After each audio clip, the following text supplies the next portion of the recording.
Astaghfirullah. Bismillahirrahmanirrahim. Assalamualaikum warahmatullahi wabarakatuh.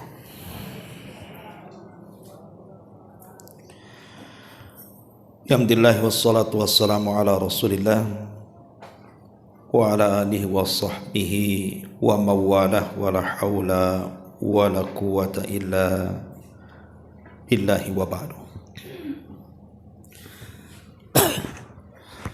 Alhamdulillah, di pagi ini kembali kita bisa duduk untuk berthalabul ilmi, dan kita masih meneruskan kajian kita, masih membahas Kitabul Jami', dan pagi ini kita masuk pada hadis ke-9, halaman ke-86, hadis dari Jabir radhiyallahu anhu. An Jabirin radhiyallahu anhu qala qala Rasulullah sallallahu alaihi wasallam kullu ma'rufin sadaqatun. Nabi sallallahu alaihi wasallam bersabda, semua kebaikan itu bernilai sedekah. Wa an Abi Dzar radhiyallahu anhu qala qala Rasulullah sallallahu alaihi wasallam la tahqiranna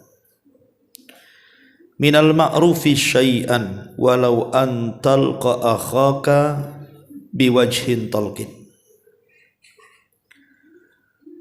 Dari Abi Dzar Al-Ghifari radhiyallahu anhu, dia berkata, Nabi sallallahu alaihi wasallam bersabda, janganlah kalian meremehkan sedikit pun dari kebaikan, walaupun hanya menjumpai saudaranya dengan melemparkan senyum.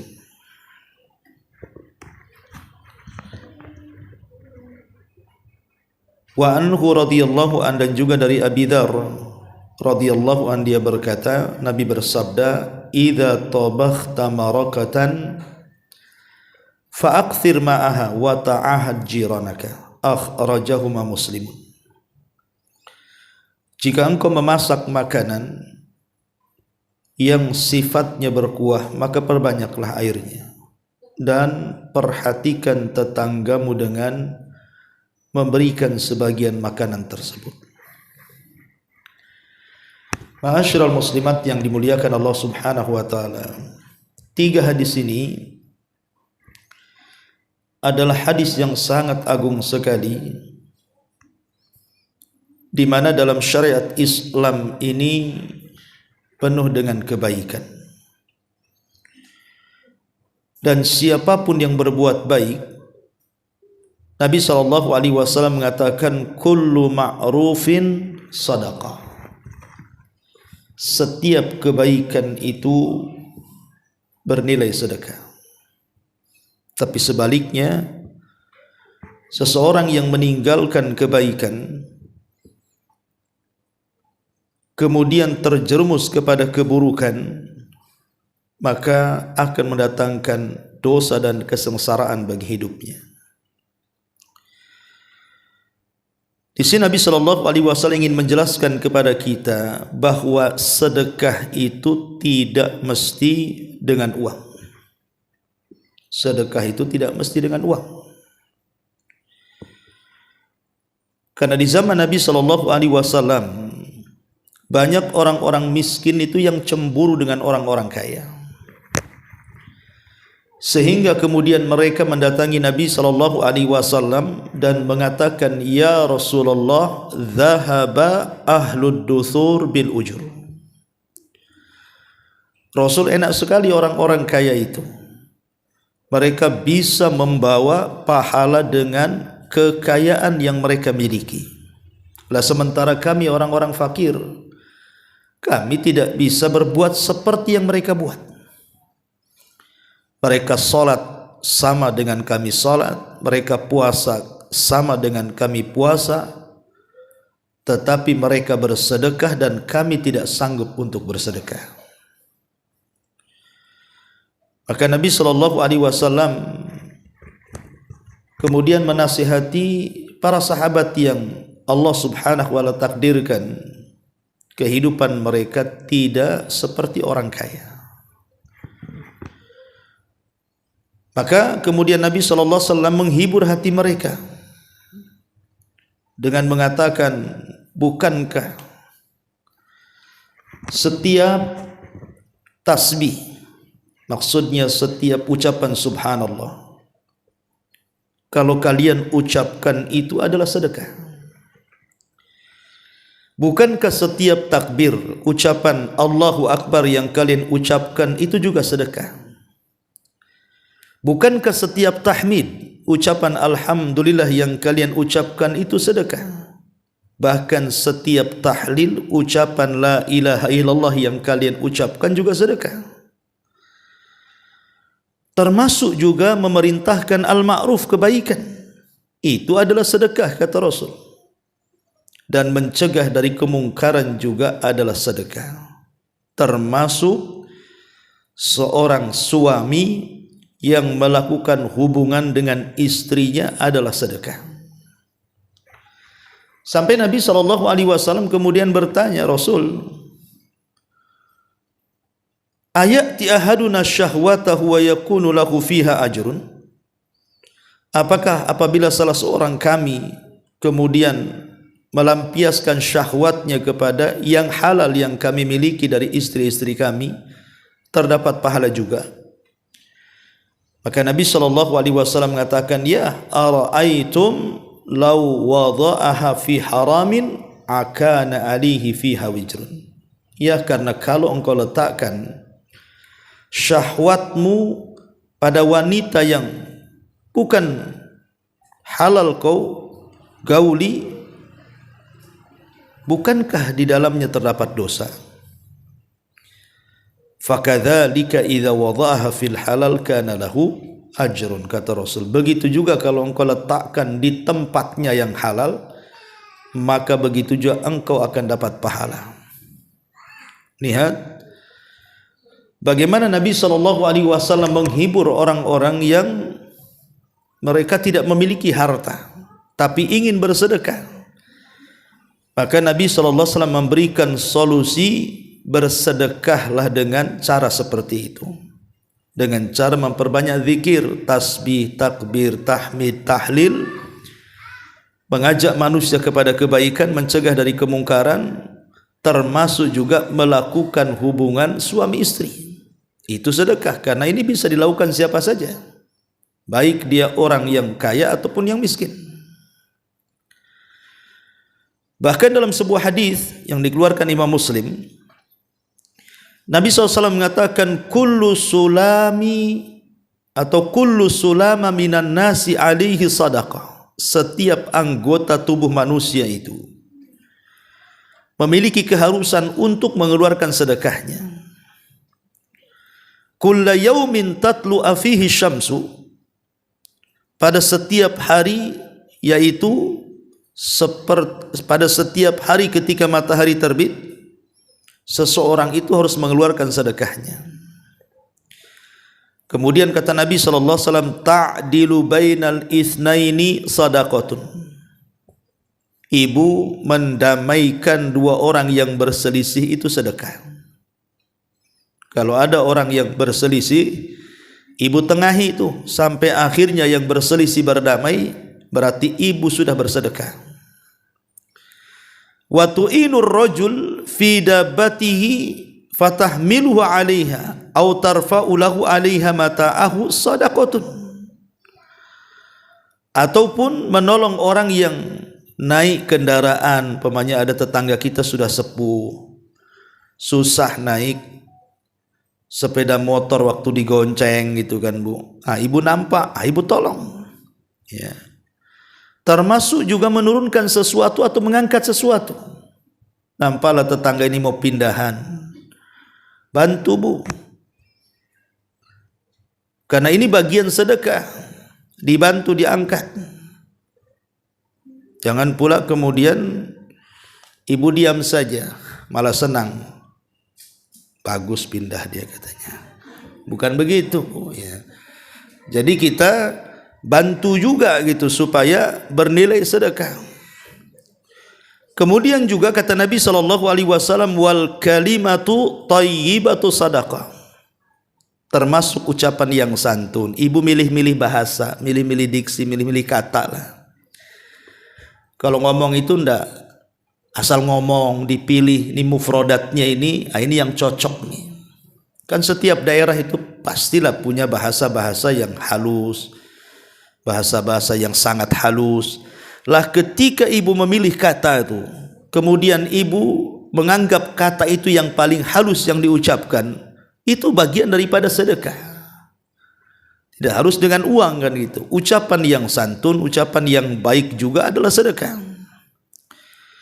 Wa kullu khutwatin tamshiha ila salati sadaqah. Bahkan langkah-langkah kaki menuju masjid juga sedekah. Termasuk wa tumitul adza anit tariqi sadaqah. Seseorang membuang hal-hal yang mengganggu manusia di jalan itu bagian daripada sedekah. Sampai ada satu kisah. Kisah ini dikisahkan oleh salah seorang syekh. Jadi ada satu keluarga itu melakukan safar menggunakan kendaraan pribadi. Lah safarnya ini memakan bisa sehari 2 hari.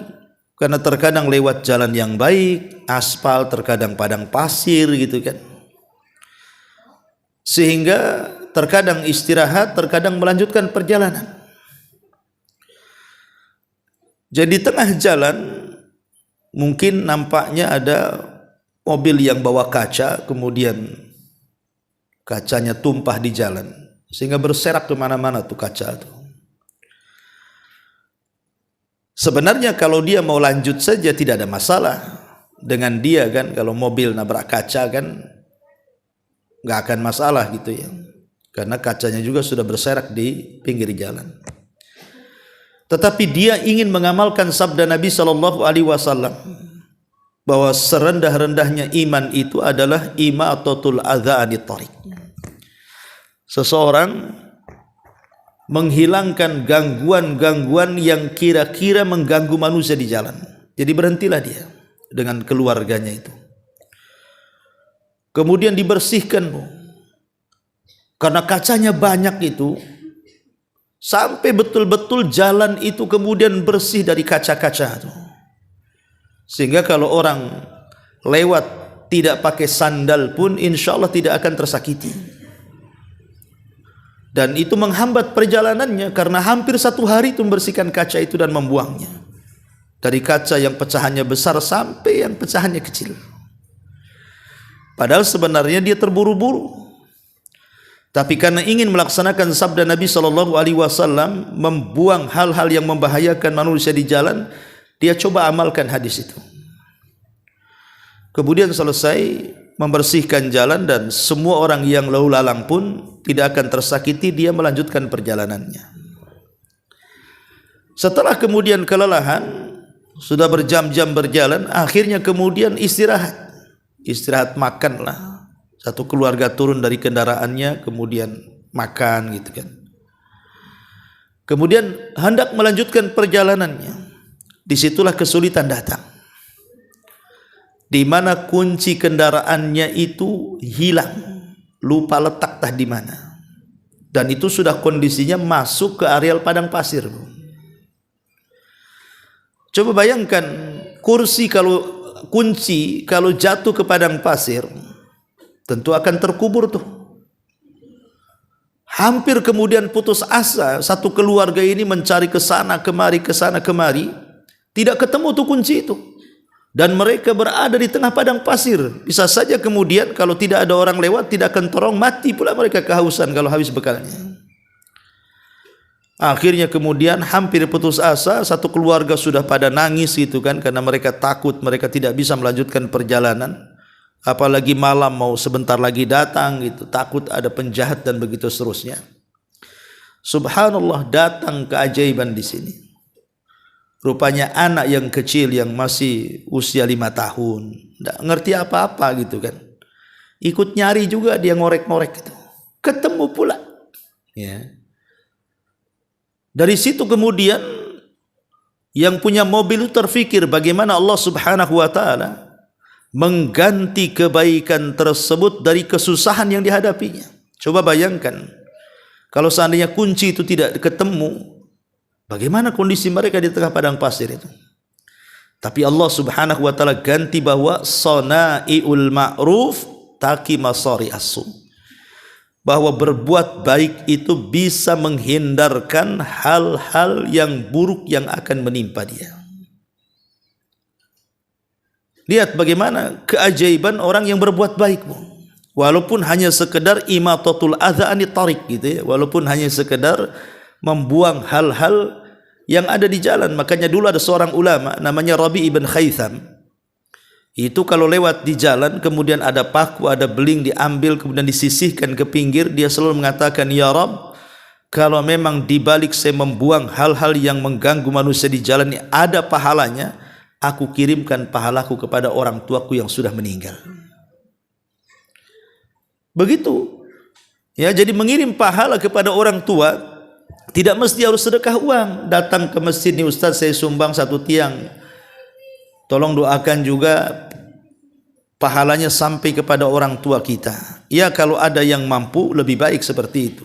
Tapi kan tidak semua orang mampu menyumbang, bersedekah. Maka dengan cara yang lain sedekah itu bisa dilakukan.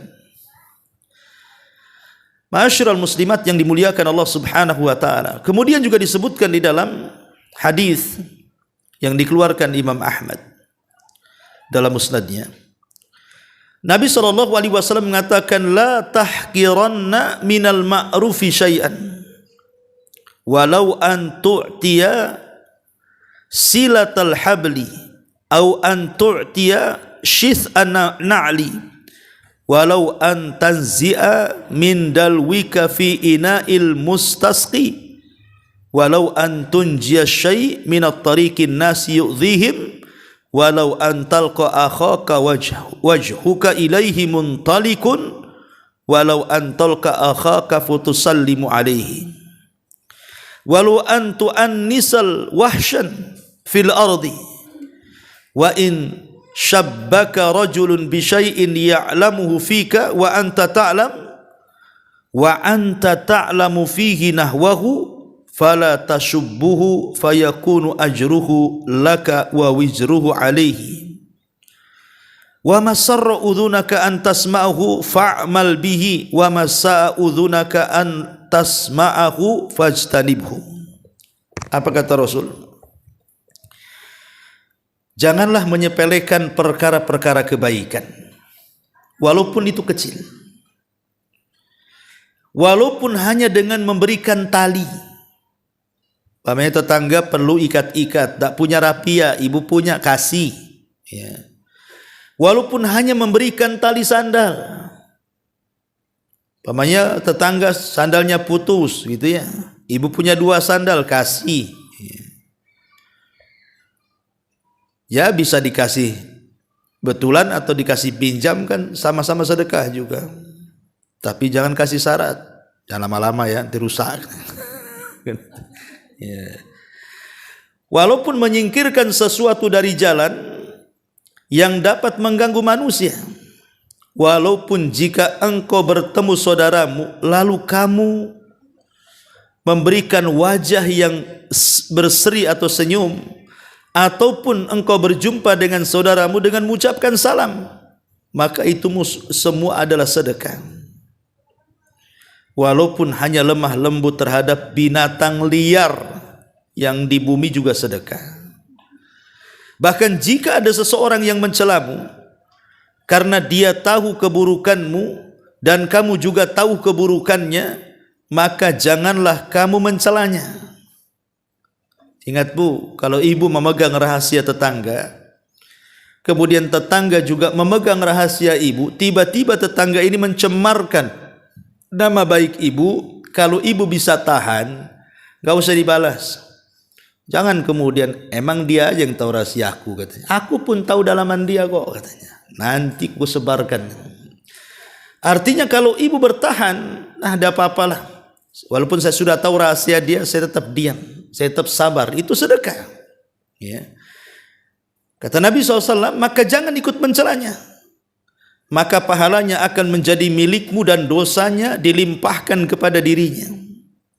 Apa yang telingamu senang untuk mendengarkannya, lakukanlah. Dan segala hal yang telingamu tidak suka dengar, maka jauhilah. Jadi dari sini kita tahu bahwa sedekah tidak mesti harta. Banyak perkara-perkara di sini yang kemudian disebut sedekah. Yang penting perbuatan itu adalah sebuah kebaikan. Ada satu kisah, Bu, ini juga ada seorang saya bercerita tentang seseorang di Suriah sebelum perang. Jadi kisahnya itu sebelum terjadi peperangan kemarin itu di Suriah. Jadi adalah pengusaha ya tidak kaya betul ya, pengusaha yang merekrut beberapa karyawan sebelum terjadi peperangan di Suriah itu. Orangnya soleh, baik. Tiba-tiba kemudian datang seorang ibu. Ibu ini memelihara 3 anak yatim karena suaminya sudah meninggal. Dan dia seorang tukang jahit. Jadi selama dia bekerja membuka tukang jahit di rumah itu, ya Allah takdirkan syarat rezekinya, jaranglah orang yang datang membawa baju untuk dijahitkan atau kain untuk dijahitkan itu. Sementara dia harus menghidupi 3 anak yatim yang ayahnya sudah meninggal. Jadi kebetulan ibu ini punya genset listrik, Bu. Genset listrik itu sudah tua. Dan sebenarnya tidak berfungsi lagi genset itu. Dan kalaupun diperbaiki itu sulit gitu ya. Harus ya membeli onderdil baru dan harganya mahal sekali. Tiba-tiba kemudian seorang ibu ini datang kepada laki-laki pengusaha tadi. Kemudian dia mengatakan, Pak, saya ini punya genset, mau saya sewakan. Kemudian dia menceritakan ekonominya. Akhirnya kemudian, karena ibu itu kan tak tahu genset, disangkanya genset bagus, pada rusak kan itu ya. Kemudian genset itu diserahkanlah ke pengusaha tadi. Kata sang ibu, saya ingin sewakan. Boleh jadi bisa membantu penerangan di perusahaanmu, katanya. Akhirnya dicek, rupanya rusak dan tidak bisa diperbaiki karena sudah tua. Jadi yang mengecek genset ini kemudian ngomonglah sama pengusaha ini, sebenarnya genset itu rusak, tidak bisa diperbaiki sama sekali. Tapi subhanallah, pengusaha muda ini kemudian ngomong sama ibu tadi, ya sudah, gensetmu bagus, kira-kira kau mau sewakan berapa per bulan? Akhirnya kemudian wanita ini mengatakan sekian dan sekian, pokoknya cukup untuk makan dia dan 3 anak yatimnya dalam sebulan itu. Akhirnya langsung dikasih sewa per bulannya. Kemudian setelah ibu ini pergi, pengusaha ini mengatakan kepada anak buahnya, letak dia di gudang, katanya. Karena genset itu tidak bisa dipakai. Dan itu berjalan selama 10 tahun, Bu. Bayangkan selama 10 tahun genset itu tidak bisa dipakai. Sementara ibu ini tiap bulan minta uang sewanya. Tapi oleh pengusaha muda ini tetap disembunyikan. Dia tidak menceritakan bahwa gensetnya itu tidak bisa dipakai kan itu ya. Tapi dia betul-betul ikhlas ingin menolong ibu itu karena memiliki 3 anak yatim. Ceritanya, setelah 10 tahun berlalu, qadarullah terjadi perang di Suriah. Ma'ruf sampai kota Aleppo itu rata dengan tanah kan, Bu. Perang Suriah ini luar biasa, menghancurkan kota-kota tuh. Kota-kota yang tadinya indah itu sudah nggak bisa lagi ditengok hari ini karena rata dengan tanah bangunan-bangunan itu. Ya. Subhanallah. Setelah terjadi peperangan itu, semua perusahaan kawan-kawannya kena bom. Hampir tidak tersisa kecuali perusahaan dia. Sempat ada bom di samping tapi tidak merusak bangunannya.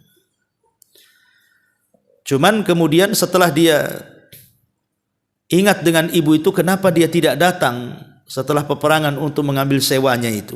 Jadi pengusaha ini setiap nelpon ibu itu tidak pernah nyambung. Sehingga dia tahu apakah dia mati, terkena serangan ataukah dia masih hidup, pokoknya tidak bisa nyambung. Ya.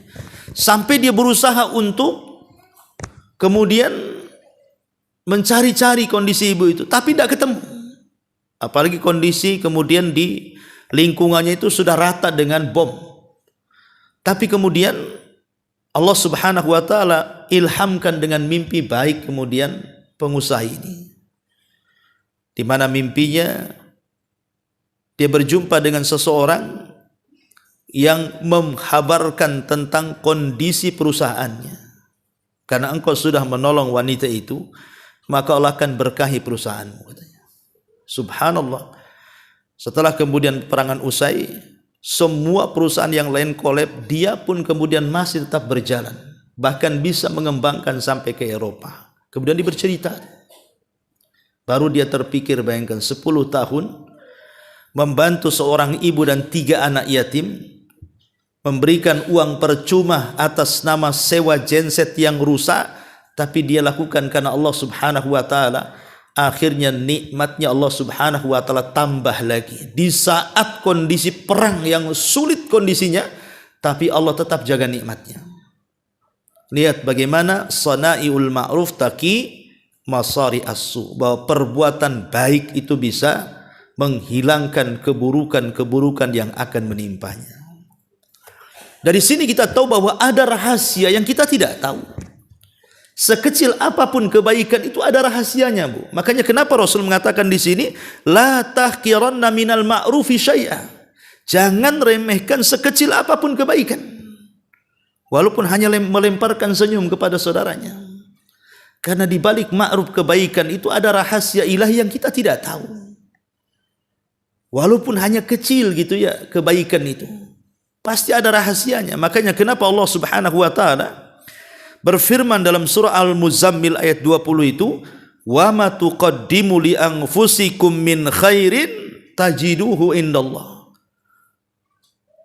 Dan kebaikan apa saja yang kamu perbuat itu untuk dirimu, niscaya kamu akan memperoleh balasan di sisi Allah Subhanahu wa taala. Imma balasan dunia ataupun balasan akhirat. Maka jadilah orang baik, ya, jadilah orang yang senantiasa menolong orang, walaupun ya sekemampuan kita lah kan gitu. Kita tidak bisa seperti orang, tapi saya bisa seperti ini, itu maksudnya. Ya. Bahkan disebutkan juga dalam hadis yang dikeluarkan oleh Imam Ibn Hibban dan disahihkan oleh Syekh Albani rahimahullahu taala.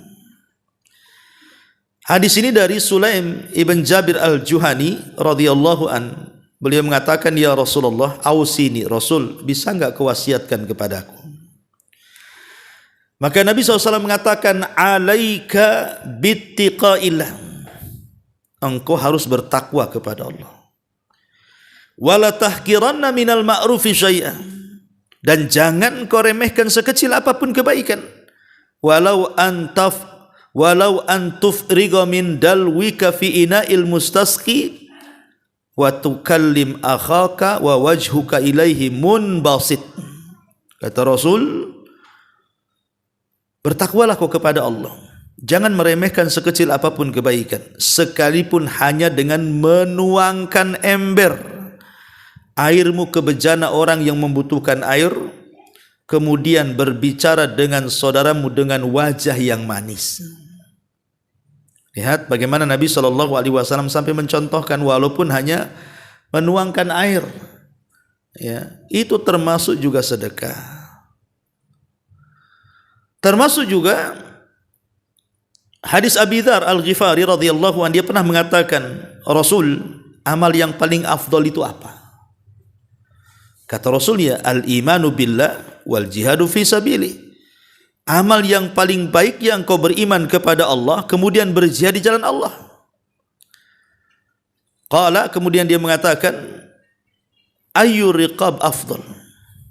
Lalu hamba saya bagaimanakah yang paling utama? Qala, maka Rasul mengatakan, anfasuha inda ahliha wa aktsaruha thamana. Hamba saya yang baik menurut pemiliknya, yang paling mahal harganya dan bermanfaat untuk keluarganya. Kemudian dia mengatakan, qultu fa illam af'al, kalau saya tidak sanggup melakukan itu, kira-kira ada lagi enggak amalan yang paling afdal? Maka Rasul mengatakan, tu'inu sani'an au tasna'u al-akhraq. Kata Nabi SAW, beliau mengatakan, ketika apakah ada perkara yang lebih afdal dibandingkan itu semua, kata Abi Dzar ini, maka Rasul mengatakan, kamu bisa membantu orang yang bekerja atau bekerja untuk orang yang tidak memiliki pekerjaan, atau dengan kata lain membuka lowongan kerjalah. Kalau memang kita sanggup membuka lowongan kerja atau mencari, pamannya ibu punya perusahaan kecil-kecil, entah buat gorengan, buat apa yang dijual, dititip-titipkan, butuh karyawan, itu kan membuka lowongan kerja namanya, Bu ya. Ataupun mungkin ibu ada informasi si anu butuh pekerja, kemudian ada orang yang cari kerja, ibu tunjukkan, itu loh si anu itu kemarin butuh pekerja, kok kerja sama dia saja. Maka itu amalan yang paling afdal itu. Kemudian Abu Dzar mengatakan, kalau aku tidak bisa melakukannya, ada enggak yang lebih, yang afdol juga selain daripada itu? Maka Nabi SAW mengatakan, takufu syarraka anin nas fa innaha sadaqatun minka ala nafsik. Hendaklah berhenti dari kejahatanmu terhadap orang lain, karena hal itu merupakan sedekah darimu untukmu juga. Jadi kalau tidak bisa ini, tidak bisa itu, cukup kita jangan menyakiti orang, gitu loh maksudnya. Tidak usah menggibahi tetangga, enggak usah menjelek-jelekan tetangga, tidak usah juga bermusuhan dengan tetangga. Kalau kita tidak bisa berbuat baik, jangan berbuat jahat. Nah itu sedekah juga tuh. Ini mah tidak, berbuat baik tidak, jahat iya kan itu. Nah ini sudah bakhil sama tetangga, digibahi lagi. Nah ini kan udah repot tuh. Ya. Maka ini juga bagian sedekah, mencegah keburukan dari orang lain itu. Ma'asyiral muslimat yang dimuliakan Allah Subhanahu wa taala. Berarti kalau kita mau ringkaskan itu ya. Jadi ada sedekah-sedekah selain harta itu, ya pertama adalah mengajak manusia kepada kebaikan dan mencegah dari kemungkaran.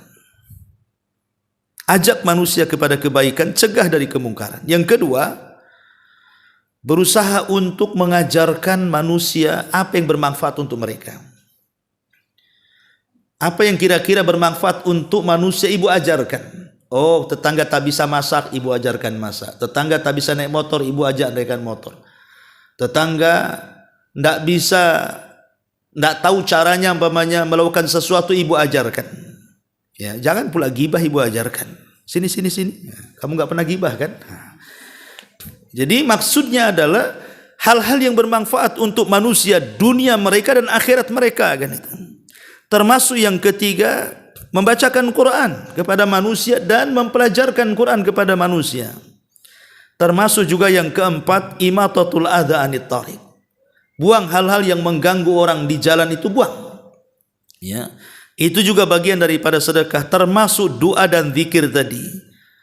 Ya, membaca tasbih, tahmid, tahlil, takbir, itu juga sedekah. Termasuk doa, mendoakan saudara kita dengan kebaikan, itu juga sedekah. Termasuk juga al-kalimatut thayyibah, ucapan-ucapan yang santun, ucapan-ucapan yang baik, itu juga sedekah. Bahkan senyum ibu gitu ya, yang dilemparkan kepada saudaranya, ya tentu maksudnya ya senyum di sini juga harus tengok-tengok tempat, Bu ya kan? Maksudnya kalau yang sejenis ibu, sama-sama perempuan, apalagi seiman gitu ya, maka senyum. Tapi kalau yang bukan mahram, apalagi takut memfitnah, ya ndak usah kan itu ya. Masa senyum kau sama laki tetangga gitu kan, masalah nanti. Ya. Kemudian juga kalau memang kalimat-kalimat yang santun, kemudian juga senyum, karena senyum ini juga akan memperindah kalimat, Bu. Orang kalau santun ngomongnya, kemudian sebelum bicara itu senyum, itu akan menambah keindahan bahasa, Bu. Ya, orang akan ngomong lain gitu. Enak ngomong sama si Umi Anu, kenapa? Belum ngomong aja sudah tersenyum dia tuh. Jadi belum ngomong aja orang sudah suka, Bu. Tapi kalau ibu jarang tersenyum, mau ngomong apa nih? Mau ngomong apa katanya? Senyum aja enggak, ini pasti enggak ya kan gitu. Jadi senyum itu juga bisa mempermanis ucapan sebenarnya. Nanti kalau ibu sudah mengucapkan itu enak, orang sering saya ulang-ulangan, Bu. Ibu kalau ngomong baik dengan orang, kalimat-kalimat yang indah, yang bicara saja plong hatinya, Bu. Karena tidak pernah menyakiti orang lain. Yang diajak bicara juga senang. Enak ngomong sama si Umi Anu itu, pokoknya betah saya sama dia kan gitu. Tapi kalau udah ngomongnya nyelekit gitu ya, jahat omongannya itu kadang-kadang yang ngomong aja nyesel. Kenapa tadi saya ngomong begitu? Yang dengar lagi sakit hati. Ngapain pula saya ketemu dia katanya.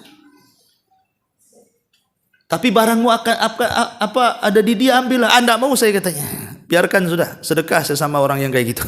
Katanya ada orang yang tidak mau ketemu, coba bayangkan. Gara-gara ucapan yang buruk. Ya, termasuk juga sayang dengan binatang. Tadi sebutkan sayang dengan binatang juga termasuk sedekah. Ya, lebih daripada itu tentu sedekah yang paling afdol ya dengan harta. Karena bagaimanapun sedekah dengan harta itu memang keajaibannya luar biasa. Luar biasa keajaibannya. Betapa banyak orang-orang yang pindah agama gara-gara harta, Bu. Terkadang harta itu menjadikan sebab hidayah kan, Bu. Ada orang non-muslim umpamanya kan, mungkin dia susah, kemudian ibu tampakkan akhlak Islam, selalu ngasih sedekah sama dia. Akhirnya lama-lama dia bisa menilai enak juga berkawan sama orang Islam itu katanya kan. Daripada berkawan sama sesama agama, pelit ini itu. Mungkin ini agama yang benar. Akhirnya pindah agama. Sama juga kebalikannya kan, Bu. Orang kita pindah agama pun gara-gara itu juga tuh. Karena orang Islamnya pelit-pelit. Orang di luar Islamnya pula dermawan. Akhirnya malas juga agama Islam ini katanya. Saya susah ditolong. Tapi hari-hari diminta sedekah katanya. Akhirnya kemudian pindah pula di agama. Lah makanya keajaiban luar biasa. Banyak kemudian orang masuk Islam itu gara-gara menerima sedekah. Makanya kenapa di antara mustahik orang yang berhak mendapatkan zakat itu salah satunya adalah mu'alaf. Orang-orang yang dilembutkan hatinya baik dia baru masuk Islam atau belum masuk Islam tapi kepengen masuk Islam. Kita lembutkan lagi dengan harta kita supaya dia mau menerima hidayah. Ya, jadi luar biasa di balik sonaiul ma'ruf itu ya, melakukan kebaikan-kebaikan itu terkadang bisa menjadikan hidayah. Ma'asyiral muslimat yang dimuliakan Allah Subhanahu wa taala. Makanya kalau kita melihat kisah-kisah di zaman Nabi contohnya kan. Kisah-kisah di zaman Nabi itu. Ada satu kisah menarik ketika Ummu Salamah radhiyallahu anha itu kan dipisah oleh keluarganya dengan Abu Salamah. Abu Salamah hijrah duluan. Ummu Salamah ditahan kabilahnya tidak boleh. Sampai rebutan anaknya ditarik-tarik tangannya sampai patah kan gitu, sampai putus tangannya itu. Akhirnya Ummu Salamah selama setahun dia merindukan suaminya. Karena terpisah dia di kabilahnya di Mekah, suaminya sudah ke Madinah. Sampai sakit, akhirnya dia ingin susul suaminya. Dan suaminya pun tidak bisa menjemputnya karena bisa nyawa taruhannya. Terpaksalah kemudian suaminya tinggal di Madinah menunggu istrinya. Akhirnya safar sendiri, Bu, bayangkan. Safar sendiri, Mekah Madinah itu jauh jalan kaki lagi. Seorang wanita, itulah wanita pertama yang hijrah itu namanya Ummu Salamah, Bu. Qadarullah di tengah jalan. Ada orang musyrik tapi baik hati namanya Utsman bin Abi Thalhah namanya. Utsman bin Abi Thalhah. Kemudian dia berpapasan dengan Ummu Salamah. Kemudian ditanya, "Ada apa wahai Ummu Salamah? Kenapa engkau berjalan sendirian?" Kemudian dia mengatakan, "Saya ingin nyusul suamiku," katanya. Sama anak gadisnya itu berdua itu berjalan. Subhanallah, akhirnya ditumpangi kebaikan itu. Jadi diantar pakai unta dia dari Mekah sampai Madinah, Bu. Tidak mengambil balasan sama sekali, padahal dia musyrik itu. Utsman bin Abi Thalhah itu. Ketika sampai di gerbang kota Madinah, turun dia dan mengatakan, wahai Ummu Salamah, Madinah di depanmu itu gerbangnya. Kau carilah suamimu di sana. Aku hanya bisa mengantar sampai di sini. Kemudian dia pulang. Subhanallah. Ketika melihat bagaimana perjuangan Ummu Salamah dalam Islam ketika hijrah itu pula yang menjadikan Utsman bin Abi Thalha masuk Islam. Karena perjuangannya tidak mungkin kalau agama Muhammad itu tidak benar. Kok sampai seperti ini pengikutnya? Sampai membela-bela seperti ini, sampai menaruhkan jiwa-jiwa mereka kan itu. Dari situlah sebab keislaman siapa? Utsman bin Abi Thalha ini. Dan sebab keislamannya dan sudah menolong Ummu Salamah itu, apa yang terjadi? Akhirnya Bani Syaibah, kabilahnya Utsman bin Abi Thalha itu diserahkan oleh Nabi SAW sebagai pemegang pintu Ka'bah. Bahkan tidak boleh ada orang yang mengambil kunci pintu Ka'bah itu dari Utsman bin Abi Thalha. Sampai ketika Abbas bin Abi Thalib ngomong sama Rasul, dan ketika itu Utsman masih musyrik, dia mengatakan, wahai Rasul, ambil saja kunci Ka'bah itu dari si Utsman Bani Syaibah itu.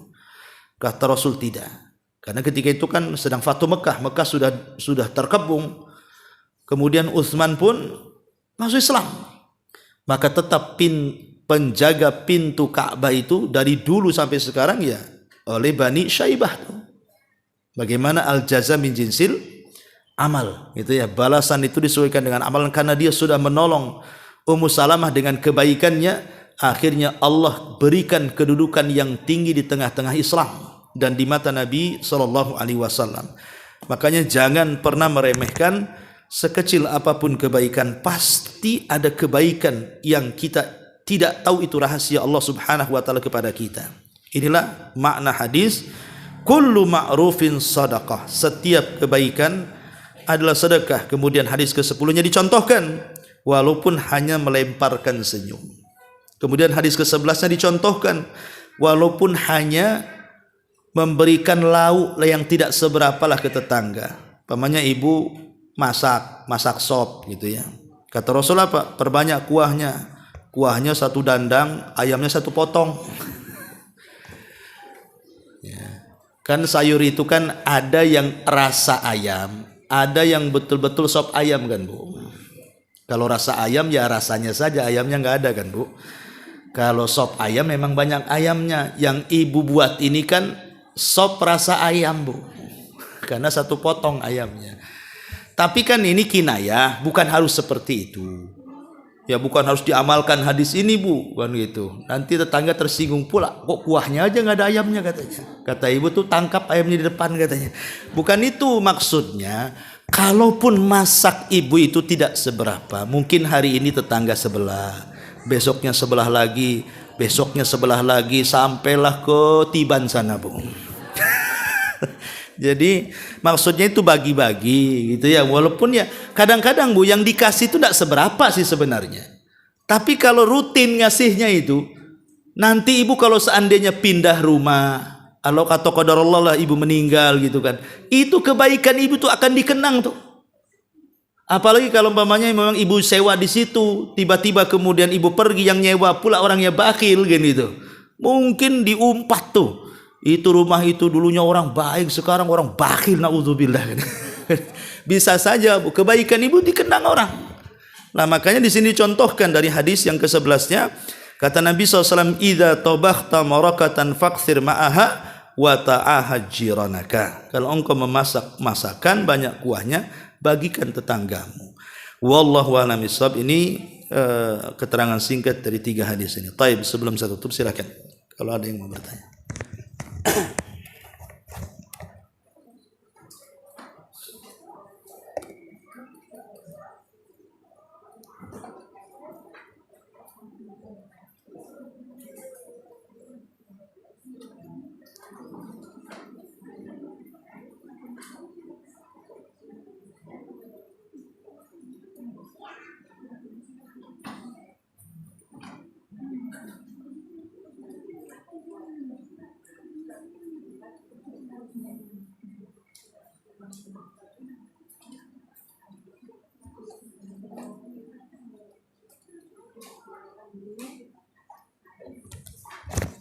Taib, kalau nggak ada kita tutup.